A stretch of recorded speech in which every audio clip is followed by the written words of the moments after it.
Hello everyone.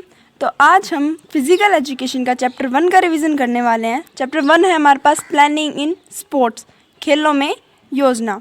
इस chapter के अंदर हमें 6 पॉइंट्स पढ़ने हैं।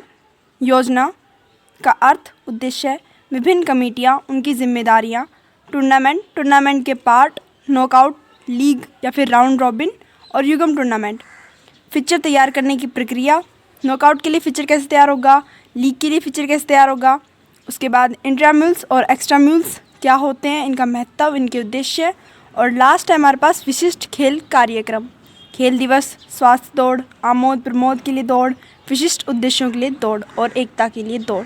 ये हमारे पास 6 पॉइंट है जो हमें इस चैप्टर में पढ़ने हैं। तो चलिए फिर हम शुरू करते हैं। नंबर 1 आता है कि योजना का अर्थ क्या है, उसका उद्देश्य क्या है। योजना का अर्थ, जीवन के प्रत्येक क्षेत्र में योजना का बहुत महत्व है। योजना को भविष्य में किए जाने वाले कार्यों की श्रृंखला की प्रक्रिया के रूप में समझा जा सकता है। इसका मतलब क्या हुआ, योजना को जो कार्य हम भविष्य में करने वाले हैं उसको एक लाइन में लगा देना कि पहले काम ये होगा, फिर ये होगा, फिर ये होगा। जैसे कि हम कहीं पे घूमने जाते हैं तो सबसे पहले कि रात को ही बैग पैक कर लेना है, सारा सामान रख लेना है, ब्रश रखी कि नहीं रखी, सारा सामान। सुबह फिर टिकट कंफर्म हुई है, उसके बाद घर को लॉक करना है, गाड़ी में जाना है और फिर चले जाना है। ऐसा तो नहीं होता ना कि पहले हम गाड़ी लॉक कर देते हैं, पहले घर लॉक कर देंगे, उसके बाद देखेंगे हाँ भाई सामान पैक हुआ है कि नहीं हुआ।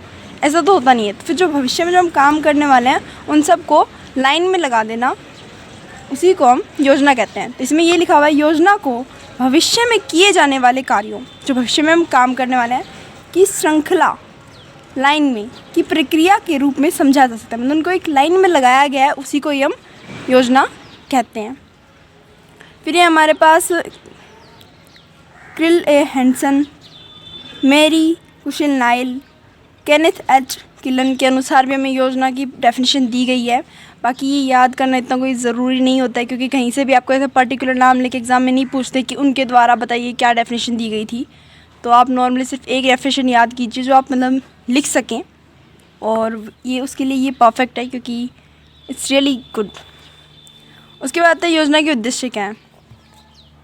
हम ये भी पढ़ लेते हैं एक बार, निष्कर्ष की मतलब योजना का मतलब क्या है। एक बार, योजना बनाना, प्लानिंग, अपने लक्ष्यों और हम उन्हें कैसे हासिल कर सकते हैं के बारे में पहले से विचार करने की तार्किक प्रक्रिया है। इसका मतलब क्या हुआ, योजना है हमारे जो काम है, हमारे जो लक्ष्य है जिन्हें मैं हासिल करना है, हम कैसे हासिल कर सकते हैं उसके बारे में सोचना। तार्किक मतलब तर्क लगाकर, ऐसे नहीं है बस कुछ भी हवाबाजी करना, सोचना ठीक से कि हाँ भाई क्या किया जा सकता है, क्या नहीं किया जा सकता है। उसके बाद ये पार्ट दिए गए हैं, अल्पकालिक और दीर्घकालिक योजना, मतलब कि छोटे समय के लिए भी योजना होती है, बड़े समय के भी योजना होती है। अगर आपको साइंटिस्ट बनना है तो आप अभी से तैयारी कर चलोगे कि हाँ धीरे धीरे सीढ़ी चढ़ते जाना है, ऐसे करना है, फिर इसमें एडमिशन लेना है, फिर यहाँ से ये डिग्री लेनी है। अगर आपको कोई एग्ज़ाम पास करना है तो उसकी आपकी क्या होगी, 6 महीने की, 2 महीने की, इतनी समय होगा आपके इस योजना के लिए। तो वही है अल्पकालिक और दीर्घकालिक योजना। प्रभावशाली योजना से खेलकूद में अच्छा प्रदर्शन मिलता है। नॉर्मली चीज़ें हैं, ये कहीं पूछता नहीं है, पॉइंट्स आप खुद भी बना सकते हैं। योजना के उद्देश्य क्या होते हैं। सबसे पहले अंतिम मिनट की परेशानी के अनावश्यक दबाव से बचना। मतलब अगर हमने सारी चीज़ें पहले से डिसाइड कर रखी हैं तो लास्ट टाइम पे ऐसा नहीं होगा कि वो हुआ कि नहीं हुआ, वो हुआ कि नहीं हुआ, तो ऐसे जो प्रेशर पड़ेगा वो नहीं होने वाला है। नेक्स्ट वन इज़ हर गतिविधि की दक्षता बढ़ाना। दक्षता मतलब एफिशिएंसी, जो भी हमने काम करना है उसकी जो आउटपुट होगा वो अच्छी तरह निकलेगा। जैसे पहले से डिसाइडेड है कि जो हमारे पास निशान बनाए जाएंगे, अगर हमारी कबड्डी का गेम हो रहा है, खो खो का गेम हो रहा है, तो उसमें जो लाइंस बनाई जाएंगी उसका पहले से हमने कमेटी तैयार कर दी कि आप लाइन गिरोगे हर 2 गेम के बाद, हर 2 राउंड्स के बाद। तो हमें टेंशन लेने की जरूरत नहीं है कि हाँ लाइन मिट गई है वहाँ पे, या फिर बीच में जब लाइन क्रॉस करेंगे तब खिलाड़ियों ने कि तब पॉइंट्स में ऐसे नहीं कि यहाँ पे लाइन है नहीं है, वो ऑलरेडी वहाँ पे बनी हुई है, तो उस चीज़ की एफिशिएंसी बढ़ जाएगी। नेक्स्ट वन इज़ सभी गतिविधियों का अच्छा नियंत्रण। जो हर काम होने वाले हैं उन सब पे कंट्रोल होगा हमारा कि हाँ सारी चीज़ें पहुँच गई हैं, नहीं पहुँची हैं। विभिन्न समितियों के बीच उचित समन्वय स्थापित करना। जो अलग अलग कम्युनिटीज़ हैं, जैसे कि हमारे पास कम्युनिटी होगी जो मैदान का ध्यान रख रही है, जो खाने पीने का ध्यान रख रही है, जो खिलाड़ियों की जगह कहाँ है ये बता रही है, तो उनके बीच में अच्छा तालमेल होगा। जब हमने सारी चीज़ें पहले ही बताई हुई हैं कि कौन से टाइम पे क्या कौन सी कम्युनिटी क्या काम करेगी, तो कन्फ्यूज़न क्रिएट नहीं होगी। उन्हें पता है कि हाँ, इस कम्युनिटी का काम ख़त्म हो गया है, अब हमारा स्टार्ट है, तो उनके बीच में तालमेल अच्छी तरह बन जाएगा। समझने का मतलब ये होता है तालमेल स्थापित करना। प्रदर्शन में सुरक्षा और सुधार को सुगम बनाना। जब गेम चल रहे हैं तो चोटें लगने की जो संभावना है वो कम हो जाती है। इससे जो इम्प्रूवमेंट है, मतलब परफॉर्मेंस की इम्प्रूवमेंट है, जो खिलाड़ी हैं उनकी जो परफॉर्मेंस होगी वो इम्प्रूव होगी इससे, क्योंकि सारी चीज़ें डिसाइडेड हैं। रचनात्मक बढ़ाना, क्रिएटिविटी बढ़ना से मतलब समझ सकते हैं कि योजना जो है वो रचनात्मक सोच में मदद करता है। जैसे अगर हम पहले से ही टूर्नामेंट की योजना बनाने हैं, उसके बारे में सोच रहे हैं कि क्या करना है क्या नहीं, तो नए आइडियाज़ आएंगे।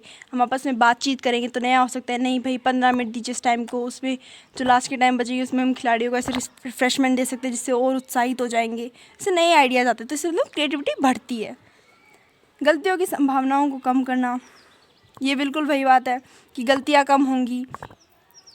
जब हमने योजना में लिखा हुआ है कि सबसे पहले खिलाड़ी आएंगे, अपने रूम में जाएंगे, उसके बाद वो मैदान में आएंगे, तो कोई प्रॉब्लम नहीं होने वाली है। तो पहले अपने रूम्स में जाएंगे, उसके बाद मैदान में लोग आएंगे। ऐसा होगा नहीं कि कोई कहीं है कोई कहीं है, कोई मैदान में है कोई कहीं पे है, जो कम्युनिटी है उसको ढूंढने में प्रॉब्लम हो रही है खिलाड़ी कहाँ है, ऐसी प्रॉब्लम नहीं आएगी हमारे सामने। उसके बाद हम जानते हैं कि कम्युनिटियाँ कौन कौन सी बनाई जाती हैं और उनकी रिस्पॉन्सिबिलिटीज़ क्या होती हैं।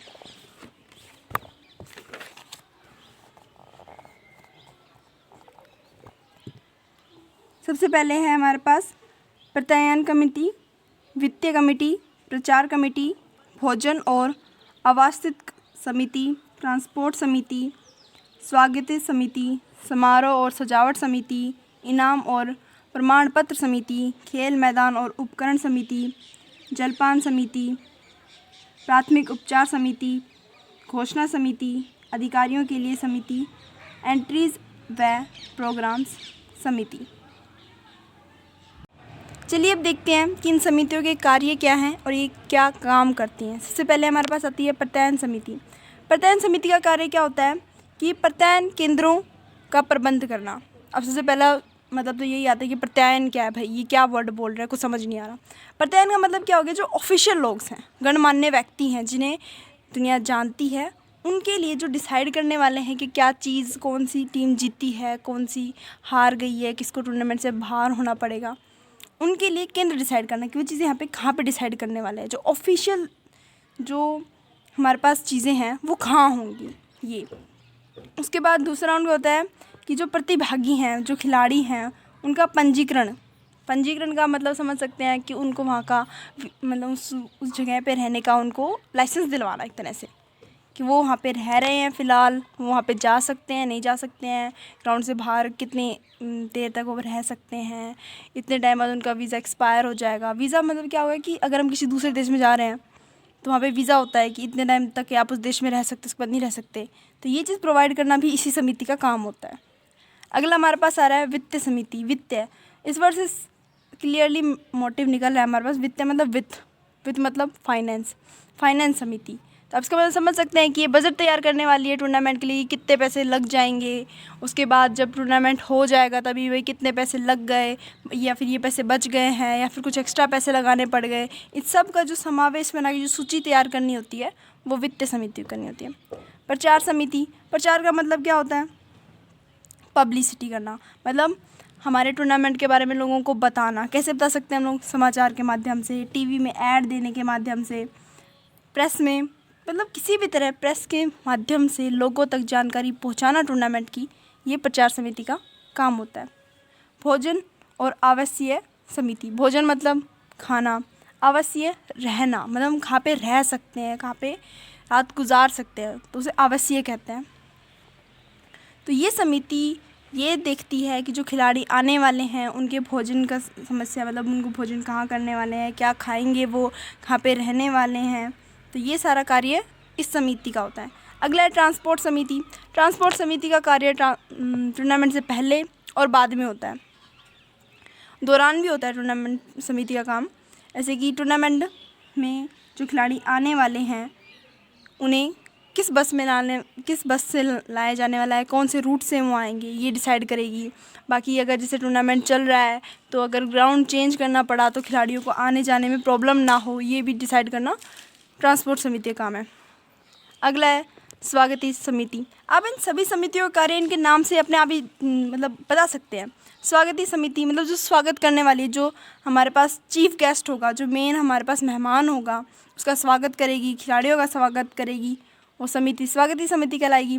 समारोह और सजावट समिति, जो समिति जो हमारे पास स्टेज है उसका सजावट करने वाली है, पंडाल जिसे हम कहेंगे स्टेज को, तो उसकी जो सजावट करने वाली है, जहाँ पे मुख्य अतिथि बैठेंगे, बाकी जो क्षेत्र के अधिकारी हैं वो बैठेंगे, तो उस समिति को क्या कहेंगे हम, समारोह व सजावट समिति। अगला है इनाम और प्रमाण पत्र समिति। ये वो समिति है जो ट्रॉफीज़, मेडल्स और प्रमाण पत्र खरीदती है और उसके बाद उन्हें लोगो, जो मतलब उस टूर्नामेंट का लोगो है, उसके साथ तैयार करके रखती है, जिससे जो मुख्य जो हमारा मेहमान है, अतिथि है, वो उसे खिलाड़ियों को दे सके टूर्नामेंट के अंत पर।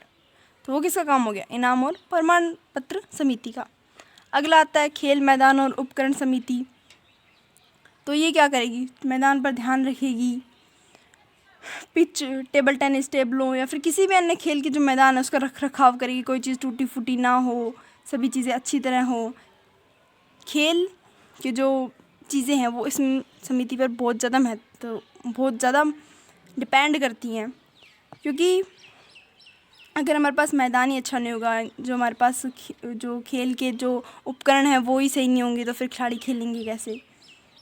तो आप समझ चुके हैं कि इस समिति का काम क्या होता है, खेल और मैदान का ध्यान रखना, जो खेल के जो मैदान है वो सही है, सही तरीके से हैं, उसमें सभी चीज़ें प्रोवाइड हैं या नहीं है, सारे उपकरण आ गए हैं, नहीं आए हैं, कोई टूटा हुआ तो नहीं है। अगला है जलपान समिति। जलपान समिति भी वही कि जो मुख्य अतिथि है और अधिकारियों के जलपान की व्यवस्था करता है। अब यहाँ पे बात आती है जलपान और भोजन और आवश्यक समिति में अंतर क्या है। मतलब भोजन तो वो भी भोजन देने का काम उसका भी हो गया, यहाँ पे भी वही हो गया। तो अंतर ये है कि उसमें भोजन देने का काम क्या है, जैसे कि जो ब्रेकफास्ट डिनर हम करने वाले हैं, क्योंकि ऐसे टूर्नामेंट काफ़ी होते हैं जो एक दिन से काफ़ी ज़्यादा लंबे समय तक चलते हैं, तो वहाँ पे इस समिति का कार्य होता है। जलपान समिति जो खेल के बीच में खिलाड़ियों को रिफ़्रेशमेंट दी जाती है, पानी जो प्रोवाइड किया जाता है या फिर जूस प्रोवाइड किया जाता है, वो आता है जलपान समिति के अंदर। अगला है प्राथमिक उपचार समिति। अब खेल हो रहे हैं, खेलों में चोट लगना तो बहुत नॉर्मल चीज़ है, ऑफकोर्स लग जाती है, ना चाहते हुए भी ये हो जाता है। तो स्टार्टिंग में जब जल्दी उसको प्राथमिक उपचार दिया जाए ताकि वो इंजरी ज़्यादा बढ़े ना, उसे जल्दी हॉस्पिटल पहुंचा दिया जाए, हॉस्पिटलाइज कर दिया जाए उस इंसान को जिसे चोट लग गई है, तो वो होता है प्राथमिक उपचार समिति का कार्य। घोषणा समिति का क्या कार्य होता है, ये समिति में वो लोग आते हैं जो अनाउंस करते हैं कि हाँ अब उस टीम और उस टीम का मैच होने वाला है। तो इसके लिए हमें सिर्फ 2 या फिर 1 या 2 लोगों की ज़रूरत पड़ती है, जो मतलब बहुत अच्छी तरह बोल सकते हैं स्टेज पर आकर, जो हेजिटेट नहीं होते। तो उनका कार्य यही होता है कि हाँ अब वो टीम आ जाए, उसका ये होने वाला है, हमारे पास ये राउंड होंगे, अभी ये काम होने वाला है, अब इनाम दिए जाएंगे खिलाड़ियों को। अगला आता है अधिकारियों के लिए समिति। इस समिति का कार्य क्या होता है, रेफरी को चुनना, टाइम कीपर को चुनना कि टाइम कौन नोट करने वाला है, रेफरी कौन, इस गेम में रेफरी कौन होने वाला है, और मार्शल, ट्रैक ऑफिशियल, मतलब जो ट्रैक्स हैं उसके जो निगरानी करने वाले अधिकारी हैं वो कौन से होंगे, ये डिसाइड करना अधिकारी के लिए समिति का कार्य है। लास्ट वन है एंट्रीज़ व प्रोग्राम्स समिति। यह समिति जो आए हुए हैं, कितने खिलाड़ी आए हैं, इस चीज़ की जानकारी जो ऑफिसर्स हैं उनको दे देना, ताकि वो टीमों को बांट सकें, कितने राउंड होने वाले हैं, कितने राउंड की ज़रूरत पड़ेगी अगर इतनी टीमें आ रही हैं, तो ये सब वो तैयार कर सकें, वो कार्य इस समिति का होता है। तो आप देख सकते हैं लगभग सभी समितियों के काम उनके नाम से ही हम बता सकते हैं। बस कुछ ऐसी समितियाँ जिसमें उन वर्ड्स का मतलब हमें नहीं पता, इसलिए थोड़ा सा घूमना पड़ रहा है। जैसे सबसे पहले प्रत्यायन समिति, और तो ऐसी कोई इसमें कोई ख़ास समिति है ही नहीं, सबका सब हमें उसके नाम से पता चल रहा है, जैसे वित्त, प्रचार। तो यहाँ पे हमारी समितियाँ ख़त्म होती हैं। हमारा नेक्स्ट टॉपिक आता है कि कार्य क्या क्या होते हैं टूर्नामेंट से पहले, टूर्नामेंट के बाद में और टूर्नामेंट के दौरान। सबसे पहले कार्य हैं टूर्नामेंट के पहले। टूर्नामेंट के पहले कौन से काम होते हैं जो हमें करना ज़रूरी है। टूर्नामेंट की समय सारणी, जिसमें तिथियां, स्थान एवं समय शामिल होते हैं, की योजना बनाना। भाई टूर्नामेंट कहाँ होने वाला है, कितने बजे शुरू होगा, कब तक ख़त्म हो जाएगा, किस डेट को होगा, ये सारा डिसाइड करना टूर्नामेंट के पहले के काम है। उपकरण और खेल के जो मैदान है वो अच्छी तरह से हैं नहीं है, कहाँ पे खेल के मैदान ज़्यादा अच्छे हैं वहाँ पे टूर्नामेंट करवाना है। टूर्नामेंट का बजट क्या है, उच्च अधिकारियों से मंजूरी लेना कि इतने बजट में काम बनेगा, इतना बजट ज़्यादा तो नहीं हो रहा है, और कम करने की कोशिश करनी है क्या नहीं करनी है। विभिन्न प्रकार की कम्युनिटियाँ बनाना। सही बात है, टूर्नामेंट के पहले ही हम कम्युनिटियाँ तैयार करेंगे, भाई टूर्नामेंट के दौरान तो हम कर नहीं पाएंगे ना। संबंधित टीमों की टूर्नामेंट की जानकारी भेजना, टीमों को टूर्नामेंट की जानकारी देना कि भाई कब तक आपकी जो हमारे टूर्नामेंट है वो होने वाले हैं, आपको उससे पहले अपना सारा काम ख़त्म करना है। अधिकारियों की नियुक्ति करना, विजेताओं और प्रतिभागियों के लिए इनाम और प्रमाण पत्र की व्यवस्था करना, खिलाड़ी एवं अधिकारियों के लिए भोजन व रहने के स्थान की व्यवस्था करना, टीमों के लिए परिवहन की व्यवस्था करना। परिवहन मतलब ट्रांसपोर्ट की व्यवस्था करना, जो किस में आने वाले हैं उन्हें अपने घर, मतलब उन्हें वापस टूर्नामेंट से वो कैसे जाएंगे। टूर्नामेंट के दौरान के कार्य। हमारा नेक्स्ट टॉपिक है टूर्नामेंट। टूर्नामेंट क्या होता है। टूर्नामेंट एक निश्चित कार्यक्रम के अनुसार एक विशेष खेल खेलने वाली विभिन्न टीमों के बीच की एक प्रतियोगिता है, जिसमें एक टीम अंत में जीत जाती है और बाकी टीम भाग लेने वाली टीमों के मैच हार जाते हैं। मतलब क्या हो गया, टूर्नामेंट एक निश्चित कार्यक्रम के अनुसार एक विशेष खेल खेलने वाली टीमों के बीच की प्रतियोगिता है। मतलब पर्टिकुलरली एक ही गेम खेलती हैं वो सभी टीम्स, मान लीजिए हॉकी खेलती हैं, सभी टीम हॉकी खेलती हैं, तो उनके बीच की होने वाली प्रतियोगिता है, जो एक निश्चित कार्यक्रम है जो फिक्स होता है कि हाँ इस डेट को होना है, जिसमें एक टीम लास्ट में जीत जाती है और बाकी टीमें हार जाती हैं, वो टूर्नामेंट कहलाता है। इजी सी डेफिनेशन है, आपको आसानी से याद हो जाएगी। उसके बाद हम देखते हैं टूर्नामेंट का महत्व क्या है। क्रीड़ा कौशल का विकास। टूर्नामेंट में भाग लेने से जो स्किल्स हैं, स्पोर्ट्स स्किल्स हैं, वो डेवलप होती हैं, उनका विकास होता है। टूर्नामेंट में हिस्सा लेने से खेलकूद की तकनीकी कौशलों का विकास होता है। उसके बाद नेक्स्ट पॉइंट हमारे पास, खेलकूद को लोकप्रिय बनाने में सहायता मिलती है। जब लोग खेलेंगे तभी उसके बारे में जानेंगे, तभी उसके अंदर जिज्ञासा आएगी। बिना खेले थोड़ा ना लोग मन में आए कि नहीं भाई चलो आज हॉकी खेलते हैं, उन्होंने देखा है सुबह सुबह हाँ भाई हॉकी चल रहा है, तो हॉकी खेलने की थोड़ी सी इच्छा मन में उत्पन्न होती है। तो उस खेल को लोकप्रिय बनाने में सहायता मिलती है। अच्छे खिलाड़ियों के चयन होने में सहायक है। अगर टूर्नामेंट्स होंगे, प्रतियोगिताएँ होंगी, तो उसमें खिलाड़ी खेलेंगे, तो उसमें जो अच्छा खिलाड़ी है उसके बारे में पता चलेगा, तो वो धीरे धीरे अपनी स्टेज लेवल को बढ़ा सकता है। उसकी जो कामयाबी है उसके लिए आसान हो जाती है। अगर टूर्नामेंट होते हैं तो फिर हम उसका चयन कर सकते हैं कि अच्छा खिलाड़ी कौन सा है, किसकी स्किल्स बहुत डेवलप्ड है। एकजुटता और शांति प्रिय का विकास होगा। इतने लोग जो है सामूहिक आकर खेल रहे हैं, तो उनके आपस में जो तालमेल है वो बढ़ेगा, लोगों के बीच में भाईचारे की भावना बढ़ेगी। सामाजिक गुणों का विकास होगा। खेलकूद में जब जो खिलाड़ी हैं भाग लेंगे, जो ऑडियंस है वो देखने आएगी, तो उनमें सहयोग, भाईचारा, अनुशासन, सहानुभूति, सहनशीलता जैसे सामाजिक गुणों का विकास होगा। मनोरंजन का साधक है, ये तो हमें अच्छी तरह पता है, जो खेल है वो सबसे इम्पोर्टेंट क्या है, मनोरंजन का साधन। उसके बाद आती है सारी चीज़ें, हेल्थ, करियर एक्सेट्रा। तो टूर्नामेंट से मनोरंजन होता है। लास्ट वन इज़ नैतिक मूल्यों का विकास होता है। ईमानदारी, निष्पक्षता, दूसरों के लिए आदर जैसे नैतिक मूल्यों का विकास होता है। अब टूर्नामेंट हो रहे हैं तो किसी का सामान पड़ा है तो उसको उठा के वापस देना, ये क्या हो गया, नैतिक मूल्य हो गए, तो इनका भी विकास होता है। टूर्नामेंट 4 प्रकार के होते हैं, नॉकआउट और एलिमिनेशन टूर्नामेंट, लीग और round robin tournament, combination tournament, challenge tournament. उसके बाद आता है नॉकआउट टूर्नामेंट। 3 प्रकार के होते हैं, single knockout tournament, consolation tournament, इसके 2 टाइप होते हैं, type 1 and type 2। Double knockout tournament. अगला हमारे पास है लीग और राउंड रॉबिन टूर्नामेंट। इसके 2 टाइप होते हैं, single league, double league. Double league tournament को 3 मेथड से करवाया जा सकता है, cyclic method, staircase method, tabular method. उसके बाद हमारे पास कॉम्बिनेशन टूर्नामेंट। कॉम्बिनेशन टूर्नामेंट 4 प्रकार होता है, knockout knockout tournament, knockout league cum tournament, league cum knockout tournament, league cum league tournament. Challenge tournament 3 प्रकार का होता है, लैडर, पिरामिड और कॉबवेब।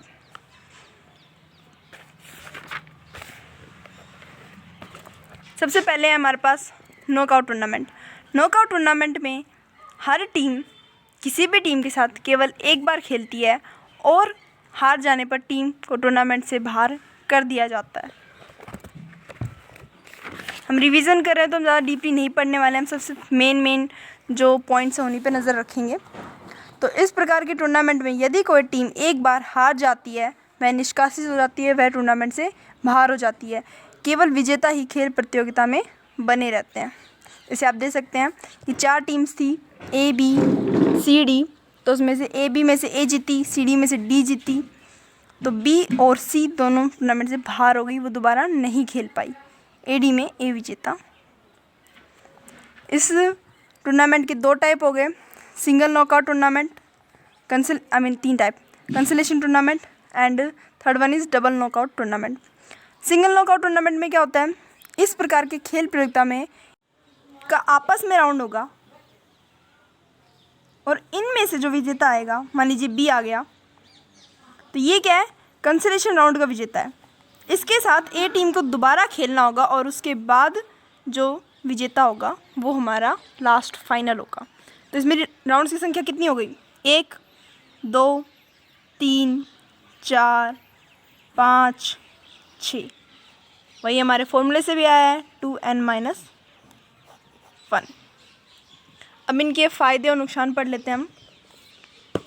नॉकआउट टूर्नामेंट के लाभ क्या होते हैं, यह कम खर्चीला होता है, कम समय में ख़त्म हो जाता है, क्योंकि टीम्स को बस कुछ राउंड खेलने होते हैं, जो हार जाती है उसे बाहर कर दिया जाता है टूर्नामेंट से, तो इसमें कम पैसे लगते हैं और कम समय पर ही टूर्नामेंट ख़त्म हो जाता है।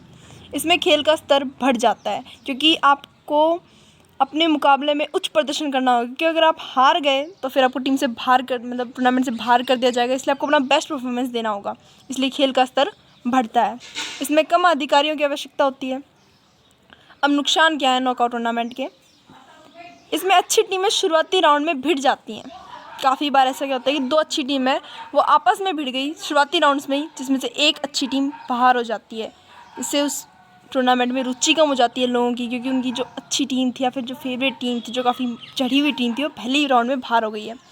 हार का डर अच्छी टीमों को मनोवैज्ञानिक रूप से दुखी करता है, मतलब टेंशन दे देता है एक तरह से कि अगर हार गए तो फिर टूर्नामेंट से बाहर हो जाएंगे, दोबारा मौका नहीं मिल पाएगा। हमारे पास तीनों यही हैं। इसमें दोबारा ये लिखा हुआ है कि अच्छी टीमों के निष्कासित हो जाने पर टूर्नामेंट में रुचि कम हो जाती है। नेक्स्ट हमारे पास आता है लीग या फिर round robin tournament. League tournament के 2 प्रकार होते हैं, single league tournament, double league tournament. League tournament में क्या होता है, लीग टूर्नामेंट में सब टीमों को बराबर समझा जाता है। हार जीत का ध्यान ना रखते हुए एक टीम को शेष सभी टीमों के साथ खेलना पड़ता है। इसे श्रेष्ठ खेल प्रतियोगिता कहा जाता है, क्योंकि प्रत्येक टीम को अपना श्रेष्ठ प्रदर्शन करने का अवसर मिलता है, अपना सबसे अच्छा प्रदर्शन करने का अवसर मिलता है। इस टूर्नामेंट को श्रीमान बर्गर के नाम पर बर्गर सिस्टम भी कहा जाता है, क्योंकि उन्होंने सबसे पहले इस टूर्नामेंट के बारे में सोचा था। सिंगल लीग टूर्नामेंट में क्या होगा कि एक टीम बाकी टीमों के साथ एक बार खेलेगी। इस प्रकार के टूर्नामेंट में प्रत्येक टीम दूसरी टीम के साथ एक बार भिड़ती है। मैचों की कुल संख्या का निर्धारण सूत्र ये है, मतलब मैचों की कुल संख्या कैसे निकाल सकते हैं, n/(n-1)/2। यहाँ पे एग्जांपल भी दिया हुआ है, यदि 8 टीमें खेल रही हैं तो 28 मैच होंगे, 4 टीमें खेल रही हैं तो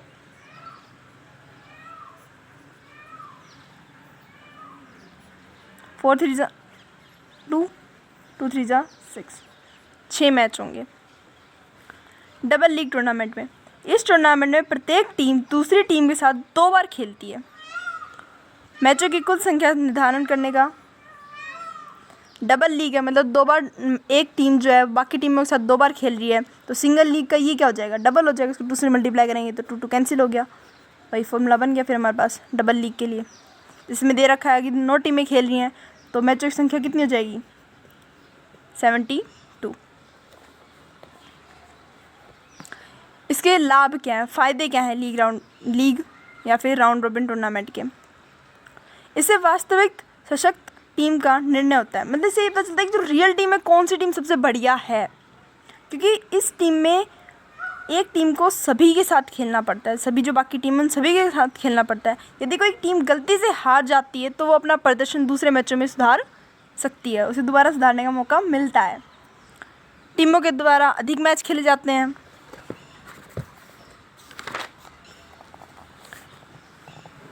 प्रत्येक टीम को उसकी योग्यता के अनुसार दर्जा मिलता है, क्योंकि अब जब इतने सारे राउंड खेल रहे हैं तो लास्ट में डिसाइड कैसे होगा विजेता, जिससे सबसे ज़्यादा राउंड खेलने होंगे, सबसे ज़्यादा राउंड जीतते होंगे मेरा मतलब था।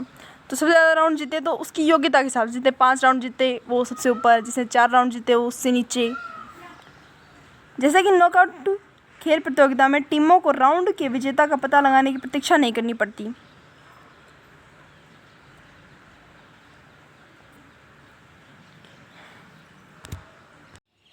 First part, single knockout tournament. इस प्रकार की खेल प्रतियोगिता में एक बार हार जाने वाली टीम को टूर्नामेंट से बाहर कर दिया जाता है। इसका मतलब उसे दोबारा खेलने का मौका नहीं दिया जाता। इस टीम में अगर कोई अच्छी टीम बाहर हो जाती है तो वो दोबारा नहीं खेल पाती। अगला पार्ट है कंसोलेशन टूर्नामेंट। कंसोलेशन टूर्नामेंट में जो टीम हार गई है प्रतियोगिता में उसे दोबारा खेलने का मौका दिया जाता है, ताकि वह दोबारा खेलकर अपनी जो योग्यता है वो साबित कर सके, सिद्ध कर सके। इसका प्रयोग हम तब करते हैं क्योंकि कई बार नॉकआउट टूर्नामेंट में अच्छी टीम पहले ही राउंड में बाहर हो जाती है, तो उसे अपनी योग्यता दिखाने का दोबारा अवसर मिले, इसीलिए हम कंसोलेशन टूर्नामेंट का उपयोग करते हैं। ये 2 टाइप का होता है, type 1 and type 2। Type 1 tournament में इस प्रकार की खेल प्रतियोगिता में जो टीम अपने प्रथम मैच में हार जाती है उसे वापस से कंसोलेशन टूर्नामेंट खेलती है, मतलब वो दोबारा से एक और राउंड खेलती है। टाइप 2 में इस प्रकार में कि टूर्नामेंट में जो टीम लगातार रेगुलर राउंड से हारती आ रही है, पहला राउंड हारी, सेकेंड राउंड हारी, उसे दोबारा से एक और कंसोलेशन राउंड खेलने का मौका मिलता है, ताकि वह दूसरे नंबर का प्राइज़ जीत सके। डबल नॉकआउट टूर्नामेंट, ये जो डबल नॉकआउट टूर्नामेंट है वो कंसोलेशन टाइप 2 टूर्नामेंट का ये एक बढ़ाकर विस्तृत रूप है। जैसे कि इसमें जो खिलाड़ी या फिर जो टीम लगातार जीतती आ रही है उसे रियल टीम में विजेता बनने के लिए, वास्तविक विजेता बनने के लिए कंसोलेशन विजेता से जीतना पड़ेगा, उससे दोबारा खेलना पड़ेगा। विजेता को छोड़कर 2 बार हारने वाली टीम को बाहर कर दिया जाता है, मतलब जो टीम 2 बार हार जाती है उसे बाहर कर दिया जाता है इस टीम में। प्रत्येक हारने वाली टीम को दूसरा मौका मिल जाता है। मैचों की संख्या 2n-1 होती है। यहाँ पे देखिए आप एक बार, सबसे पहले था सिंगल नॉकआउट टूर्नामेंट। इसमें मैचों की संख्या होती है n-1। ये 4 टीम्स हमारे पास, A, B, C, D। A, B में मैच हुआ, A जीत गई, C, D मैच हुआ, D जीत गई। B और C एक बार हारी, वो बाहर हो गई। A, D में मैच हुआ, A जीत गई। टीमों की संख्या 4, n-1। Number of teams 4, -1, 3। कितने राउंड हुए, 1, 2, 3। उसके बाद डबल नॉकआउट टूर्नामेंट में दिया गया है कि मैचों की संख्या कितनी होगी, 2n-1। इट मीन्स अगर 4 टीम है हमारे पास तो 4 में से 1 गया तो 3, और 3 को 2 से मल्टीप्लाई करेंगे तो 6 राउंड होंगे। और डबल नॉकआउट टूर्नामेंट में क्या बोला गया है कि जो टीम लगातार जीतती आ रही है, तो आप देख सकते हैं इसमें लगातार कौन जीतता आ रहा है, ए, उसे वास्तविक जीत के लिए कंसोलेशन विजेता से दोबारा मैच करना पड़ता है। कंसोलेशन विजेता यहाँ पे कौन होगा, बी और सी टीम हार गई हैं तो एक मैच इन दोनों का होगा। इनमें से मान लीजिए हमने बी बाहर आ गई तो सी 2 मैच हार गई, डी के साथ और बी के साथ, तो 2 बार हारने पर उसे अब टूर्नामेंट से बाहर किया जाएगा। डबल नॉकआउट टूर्नामेंट में डी और बी, दर्शकों को मैच देखने के अच्छे मौके मिलते हैं। खिलाड़ियों के पास अपने प्रदर्शन को सुधारने के अनेक मौके होते हैं। प्रत्येक टीम को अपनी क्षमता का प्रदर्शन करने के लिए बराबर अवसर मिलता है। वही पॉइंट्स बार बार रिपीट किए जाते हैं, बस उन्हें अलग अलग लाइन से। अगला है हमारे पास उसके हानि, नुकसान क्या है, डिसएडवांटेजेस क्या है। टूर्नामेंट समाप्त होने और विजेता का पता लगाने में बहुत समय लग जाता है। यह विधि की लागत बहुत है, मतलब बहुत खर्चीली है। नॉकआउट टूर्नामेंट से अधिक खर्चा लगता है इसके अंदर, क्योंकि ज़्यादा मैचेस हम करवा रहे हैं तो सिंपल सी बात है, ज़्यादा पैसे लगेंगे। इस विधि में कोई भी टीम सीडेड नहीं होती। मतलब सीडेड एक वर्ड है, ये आपके पास आगे आएगा, आप उसमें समझेंगे सीडेड का मतलब क्या होता है। ना ही सशक्त और उत्कृष्ट टीम को कोई लाभ मिल सकता है, ना फिर कोई जो अच्छी टीम है उसको कोई लाभ दिया जा सकता है। इस लाइन का मतलब आप आगे समझेंगे। वे टीमें जो लगातार हारती हैं टूर्नामेंट में रुचि खो देती हैं। अब जो टीम है वो पहले में भी हार गई, सेकंड में भी आ रही है, उसने लगातार 5-6 राउंड हार दिए, उसके बाद उसका जो मनोबल है वो डाउन हो जाएगा, उस टूर्नामेंट में रुचि खो देगा वो। जिससे क्या होगा, जो प्रदर्शन, जो मतलब दर्शन करने आए हैं, जो मैच को देखने आए हैं लोग, उनकी भी जो रुचि है वो कम हो जाएगी, तो थोड़ा बोरिंग सा हो जाएगा मैच। हमारे पास थर्ड टूर्नामेंट आता है युगम टूर्नामेंट। युगम टूर्नामेंट जब मैच समूह, जोन के आधार पर खेले जाते हैं तो युगम टूर्नामेंट का प्रयोग किया जाता है। इस टूर्नामेंट में क्या होता है, जैसे कि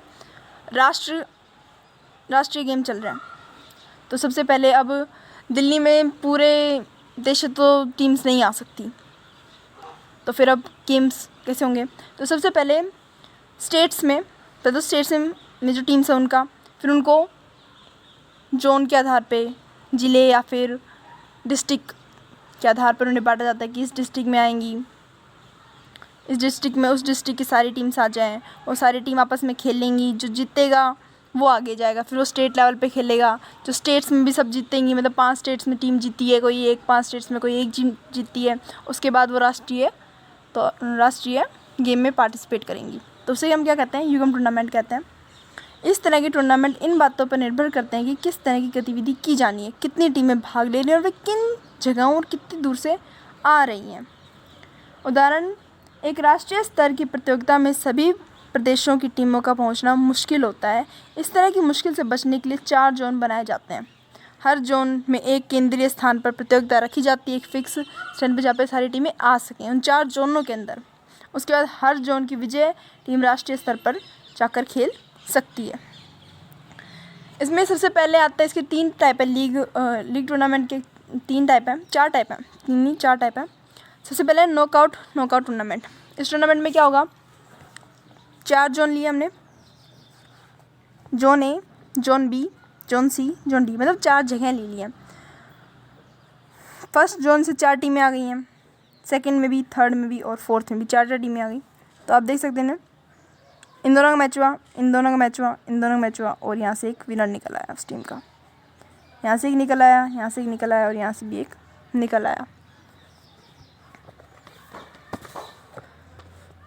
जोन ए का विनर, जोन बी का विनर, जोन सी का विनर, जोन डी का विनर। तो इन दोनों का आपस में हुआ, इन दोनों का आपस में हुआ, और यहाँ पे एक निकल आया विनर। तो मतलब 4 जोनों से एक विनर ले लिया गया। दूसरा क्या मेथड हो सकता है, league cum league tournament. League cum league tournament में हम क्या कर रहे थे कि हार जीत का ध्यान ना रखते हुए जो एक टीम है शेष अन्य टीमों सभी के साथ खेलेगी, मतलब एक टीम सभी के साथ खेल रही थी। तो 4 टीम थी हमारे पास, इस जोन में 4 टीम आई है खेलने के लिए। पहली टीम पहले दूसरे के साथ खेलेगी, फिर वो टीम तीसरे के साथ खेलेगी, तीसरी टीम के साथ खेलेगी, पहली टीम फिर चौथी टीम के साथ खेलेगी, दूसरी टीम पहली टीम के साथ खेल चुकी है, तीसरी के साथ खेलेगी, दूसरी वाली चौथी के साथ खेलेगी। उसके बाद जो तीसरी टीम है वो पहली के साथ खेल चुकी है, यहाँ पे दूसरी के साथ खेल चुकी है, तो चौथी के साथ खेलेगी। अब चौथी टीम ऑलरेडी सबके साथ खेल चुकी है मिलेगी हमें, एक देखिए एक के साथ खेली, दूसरे के साथ खेली, तीसरे के साथ खेली। तो यहाँ पे कितने राउंड हो गए, 1 2 3 4 5 6। टीमों की संख्या निकालने का फॉर्मूला क्या था, वो n-1 डिवाइड बाई 2। संख्या कितनी है टीमों की, 1 2 3 4 4 टीम्स हमारे पास, तो 4 4 - 1 डिवाइड बाई 2, 2 से 1 कट गया, 4 में से 1 गया तो 3, 2 3 6। मैच कितने हो गए, 1 2 3 4 5 6। तो यहाँ से हमारे पास विजेता आ गया। हम देख लेंगे कौन सी टीम ने किस टीम ने सबसे ज़्यादा राउंड खेले हैं। जो टीम सबसे ज़्यादा राउंड खेलेगी वो विजेता बन जाएगी। ऐसे इन चारों जोनों से विजेता निकाले जाएंगे। तो एक विजेता आ गया ए, एक विजेता आ गया बी, एक विजेता आ गया सी और एक विजेता आ गया डी जोन से। तो उनके बीच में फिर से दोबारा लीग टूर्नामेंट से विनर ढूंढ लिया जाएगा और फिर वो जाएगा राष्ट्रीय स्तर पर। उसके बाद ये था नॉकआउट कम लीग टूर्नामेंट। इसमें क्या हो जाएगा, जो 4 जोन हैं उनसे तो हम नॉकआउट की प्रक्रिया से विनर निकाल लेंगे और उसके बाद जो विनर आया हमारे पास, जो ए का, बी का, सी का और डी का, उनके बीच में हम लीग टूर्नामेंट के बेस पर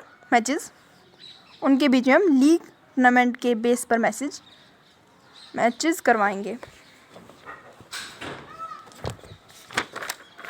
फोर्थ आता है लीग कम नॉकआउट टूर्नामेंट। तो 4 जोन से जो हम विनर निकाल रहे हैं वो लीग के आधार पर निकालेंगे। जो लीग मेथड है उस मेथड से निकालेंगे, उस टूर्नामेंट से निकालेंगे और उसके बाद zone A, B, C, D के जो विनर रहे हैं उनमें हम नॉकआउट टूर्नामेंट करवा लेंगे। तो इस तरह 4 पार्ट कंप्लीट होते हैं लीग या फिर राउंड रॉबिन टूर्नामेंट के। चैलेंज टूर्नामेंट, इस तरह के टूर्नामेंट में एक के बीच प्रतिस्पर्धा होती है, एक के बीच मैच होता है। हर पक्ष में 2 खिलाड़ी होते हैं, मतलब इसमें टीम्स नहीं होती, इसमें पर्टिकुलर खिलाड़ी होते हैं। एक खिलाड़ी दूसरे खिलाड़ी को चुनौती देता है और दूसरा खिलाड़ी उस चुनौती को स्वीकार करता है। इस तरह के टूर्नामेंट होते हैं बॉक्सिंग, लाल टेनिस, बैडमिंटन, टेनिस, चेस भी आप कह सकते हैं, बट वो फिज़िकली नहीं आता। तो टूर्नामेंट मतलब वो चैलेंज टूर्नामेंट में 2 लोग ही खेलते हैं। एक दूसरे को चुनौती देता है, दूसरा उसको स्वीकार करता है। और ये टूर्नामेंट कौन कौन से हो गए, boxing, tennis, table tennis, badminton, ऐसे और भी खेल। इसके टाइप होते हैं 3, ladder tournament, pyramid tournament, cobweb tournament. Ladder tournament में चैलेंज लैडर सिस्टम मैत्रीपूर्ण एवं प्रतिस्पर्धा माहौल प्रदान करता है। मतलब ये जो सिस्टम है ये प्रतिस्पर्धा और चैलेंजिंग माहौल प्रदान करता है ताकि खिलाड़ियों को अपने कौशल निखारने और लगभग समान स्तर पर दूसरों से मिलने में मदद मिल सके। मतलब जो दूसरा खिलाड़ी जो उससे ऊपर है उसके बराबर आने में उसको सहायता मिले। इसमें खिलाड़ी उच्च पायदान वाले खिलाड़ी को चुनौती देकर उन्हें हराकर सीढ़ी चढ़ते हैं।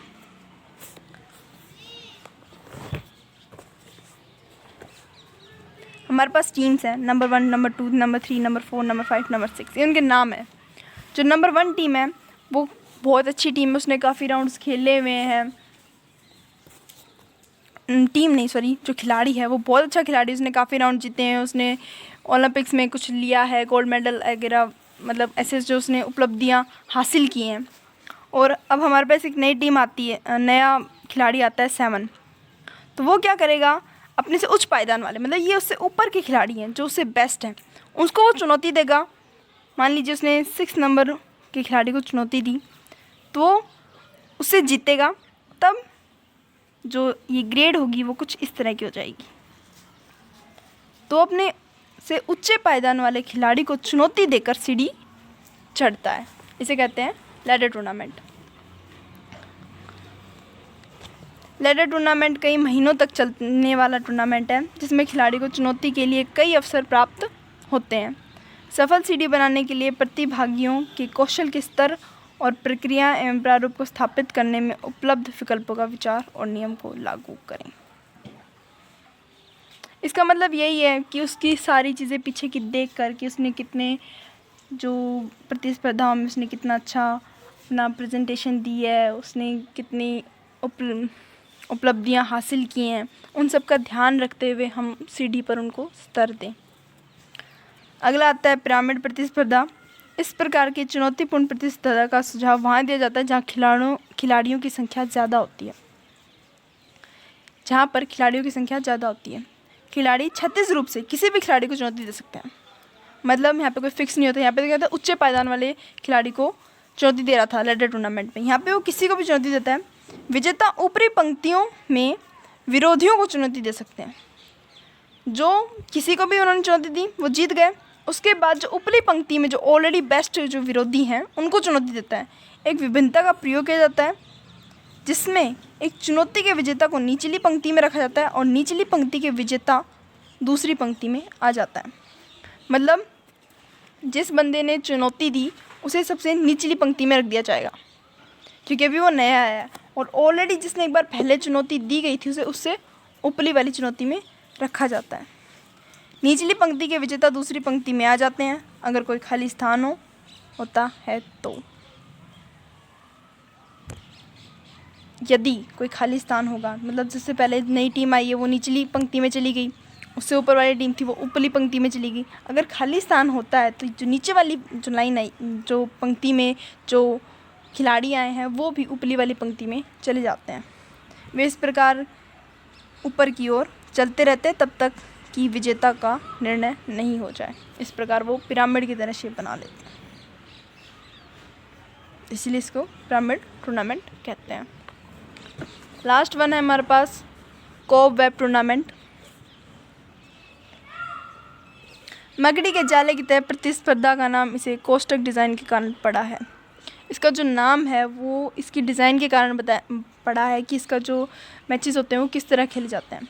जो कि मकड़ी के जाल की बनावट होती है, चैंपियनशिप की जगह स्थिति जाल के बीच में होती है। एक कोष्ठक में 5 पंक्तियाँ होती हैं जो केंद्र से बाहर की ओर खिंची होती हैं। संकेंद्रित लाइनें जो रेडियल लाइन को काटती हैं पर खिलाड़ियों के नाम लिखे जाते हैं। संकेंद्रित लाइनों पर किसी भी खिलाड़ी द्वारा केंद्र की ओर अपने से अगले खिलाड़ी पर स्थित खिलाड़ी को चुनौती दी जा सकती है। यह प्रतिस्पर्धा गतिविधि करने के अधिक अवसर प्रदान करती है। इस प्रकार की प्रतिस्पर्धा सामूहिक गतिविधियों और स्थानीय रुचियों के लिए उत्तम होती हैं। इसका लक्ष्य सुविधाओं और उपलब्ध समय के लिए अधिक से अधिक भागीदारी होना चाहिए। कोबवेब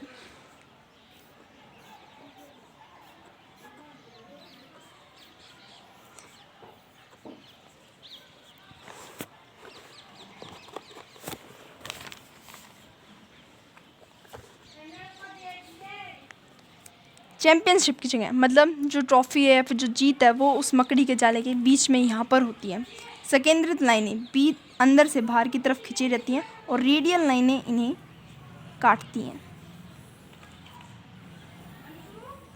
तो आप देख सकते हैं कुछ हद तक मकड़ी के जाले जैसी इसकी आकृति बन गई है। जहाँ पर रेडियल लाइन संकेंद्रित लाइनों को काट रही हैं वहाँ पर खिलाड़ियों को रखा जाता है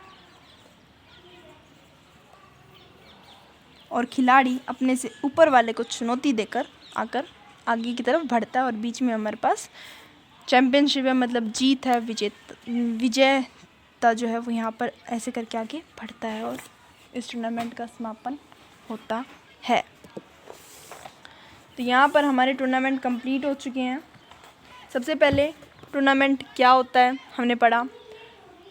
टूर्नामेंट एक विशेष खेल खेलने वाली सभी टीमों का निश्चित कार्यक्रम पर प्रतिस्पर्धा है जिसमें एक टीम अंत में जीत जाती है और बाकी टीमें हार जाती हैं। उसके टाइप क्या क्या होते हैं? 3-4 टाइप का होता है टूर्नामेंट। नॉकआउट टूर्नामेंट, लीग या फिर राउंड रॉबिन टूर्नामेंट, युगम टूर्नामेंट और चैलेंज टूर्नामेंट। हमने इन टूर्नामेंट्स के पार्ट भी पढ़े थे। नंबर 1 था नॉकआउट टूर्नामेंट,